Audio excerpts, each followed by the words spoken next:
if I have a bad habit, for example, and I'm going to throw a few examples, maybe it might be a problem here or might not be, it might be elsewhere, perhaps I know of it in different parts of the globe because technology is very advanced. The problem of pornography that we have today, it is a fact that people sometimes have access to pornography on their phones or on the internet. Wallahi, it is our duty to change our lives. I want to tell you one story. I cry when I listen to the story. One boy, he passed away in a car crash. And this is in a Muslim country. And he was a boy who was hooked onto pornography.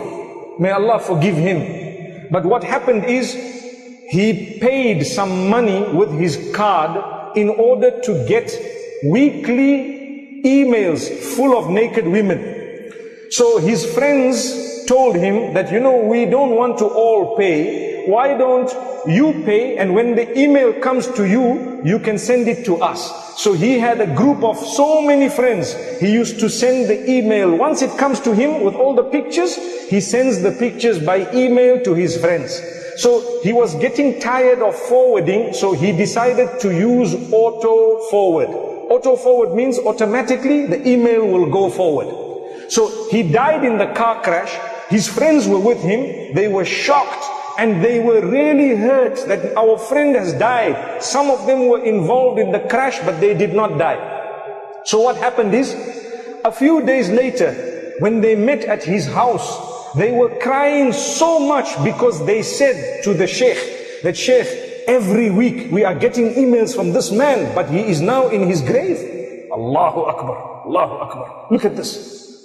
You see? So do we want this to happen to us? A person passed away, but because he put auto forward, it continued coming to him. They had to go back to the servers and they had to go back. It took a very long time before they had to cut, because they waited for the subscription to expire, but they were crying. They all learned a lesson. So I said that inshallah Allah will forgive him, because so many of you have stopped watching pornography because you learned a very big lesson. Subhanallah. So Allah can forgive him. We must not think bad about him. Allah is the judge.